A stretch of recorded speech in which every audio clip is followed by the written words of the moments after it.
Nous sommes à Barcelone et voici le Galaxy S7, donc qui arrive un an après le S6 et qui reprend en gros le design qui avait été inauguré avec le S6, c'est-à-dire avec un dos en verre.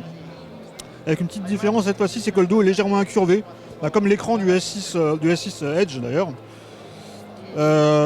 Et deux nouveautés qui sont pas vraiment des nouveautés, mais qui sont plutôt des retours, puisqu'on a à nouveau un slot micro SD qui avait disparu avec le S6, c'était une des grosses controverses du S6. Et également, les téléphones sont à nouveau étanches, puisque c'était une des nouveautés du Galaxy S5, mais qui avait disparu également avec le S6.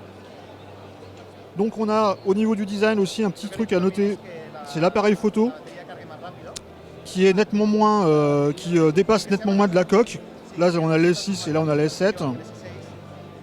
C'est pas la seule nouveauté de l'appareil photo, puisqu'on a notamment une mise au point qui est beaucoup plus rapide, puisque 100% des pixels du capteur sont utilisés pour la mise au point. Donc c'est une mise au point qui est censée être beaucoup plus rapide que celle d'un iPhone 6S par exemple, où seule une petite partie des pixels sont utilisés pour la mise au point. Donc on verra évidemment ce que ça donne en vrai. Au niveau d'interface, pas grand chose qui a changé. On a toujours droit à l'interface TouchWiz qui connaît un petit ravalement de façade, on va dire, pour passer à Marshmallow. Donc à l'intérieur du Galaxy S7, on a, selon les versions, un processeur Exynos qui est censé être 30% plus rapide à peu près que celui du Galaxy S6 sur la partie CPU et 60% à peu près plus rapide sur la partie GPU. Sur les versions, d'autres versions internationales, notamment la version américaine, on a un Snapdragon 820, donc la nouvelle puce de Qualcomm.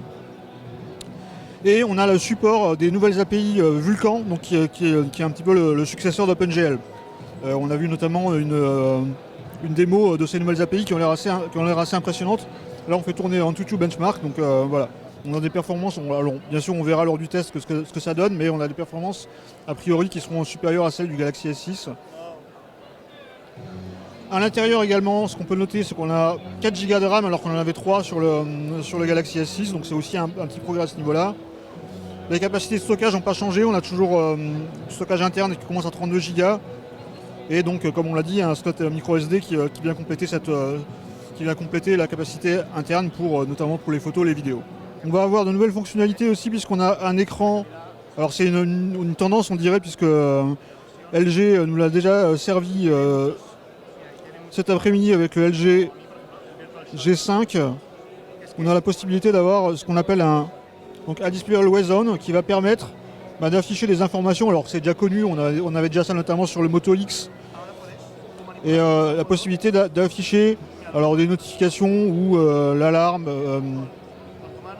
une montre, le calendrier, ou encore une image de fond pour personnaliser un petit peu le look du smartphone. Alors, je ne sais pas si on va voir grand chose, mais là par exemple on va mettre cette image.